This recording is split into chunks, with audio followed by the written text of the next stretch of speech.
باپ کی ذمہ داری اولاد کی تربیت میں کہاں تک عمل دخل رکھتی ہے، یہ سمجھنے کی ضرورت ہے۔ میں مختصر انداز میں عرض کروں گا۔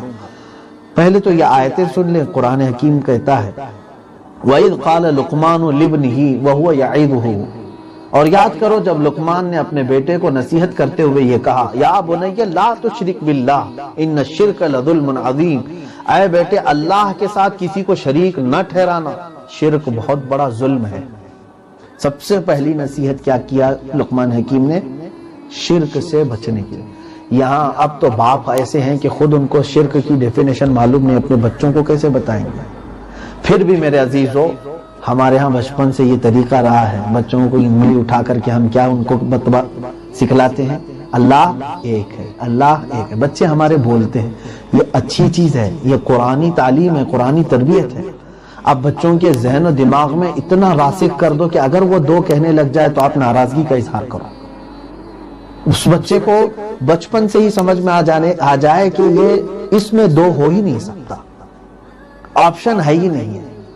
اللہ کے ساتھ کسی کو شریک نہ ٹھہرانے کی نصیحت ہر باپ اپنے بچے کو کرے۔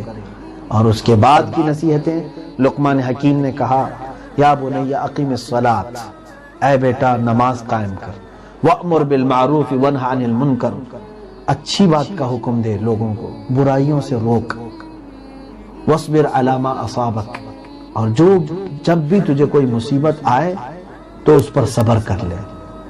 اور پھر برائیوں کے متعلق دیکھیں، سب سے بڑی ایک تربیت میں کیا بتاؤں آپ کو، آج ہمارا طریقہ یہ ہے کہ ہم ہمیشہ پیچھے لگ کر کے ان کو صحیح کرنے کی کوشش کرتے ہیں، اور کچھ تو پوری طور پر ڈھیل چھوڑ چکے ہیں۔ دونوں غلط طریقے ہیں۔ ایک بچوں کی اس طرح سے اوپر سوار رہنا کہ ان کو ذرا بھی ہنسنے کا موقع نہ ملے، کھیلنے کا موقع نہ ملے، یہ بھی تربیت نہیں ہے۔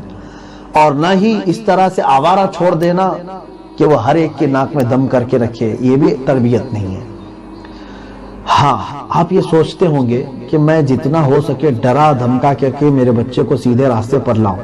ہوتا یہ ہے کہ تمہاری نظروں سے جہاں بچہ گیا پھر وہ کھل گیا، وہ اپنی فطرت پر آ گیا۔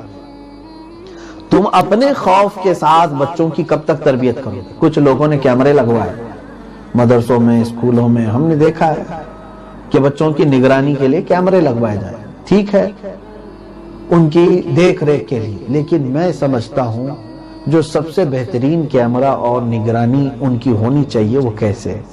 وہ حضرت لقمان نے اپنے بیٹے کو کہا یا بنی انہا ان تک مثقال حبۃ من خردل فتکن فی صخرۃ او فی السماوات او فی الارض یأتی بها اللہ، اے بیٹا اگر تو نے برائی کر لی، اور وہ بھی رائی کے دانے کے برابر بھی اگر تو نے برائی کر لی، چاہے تو پہاڑ کے اندر جا کر کے کر، آسمانوں میں جا کر کر، یا زمین کے نیچے جا کر کر، اللہ تجھے وہ سامنے لا کر دکھائے گا۔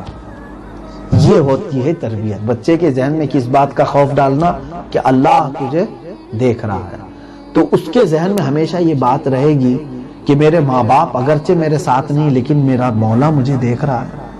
تربیت اولاد میں یہ بہت اہم ہے، بچوں کو خوف خدا ڈالنا۔ اب میں اولاد کی تربیت کے متعلق احادیث رسول اگر میں آپ کو بتاؤں، اللہ کے نبی صلی اللہ تعالی علیہ وسلم نے فرمایا ما نحل والد من افضل من ادب حسن، کوئی باپ اپنے بیٹے کو سب سے قیمتی تحفہ اگر کچھ دے سکتا ہے تو اچھے اخلاق ہے۔ جس باپ نے اپنے بچے کو سب سے اچھے اخلاق دیے، سمجھ لو کہ اس باپ نے اپنے بیٹے کو بہت بڑا تحفہ دیا۔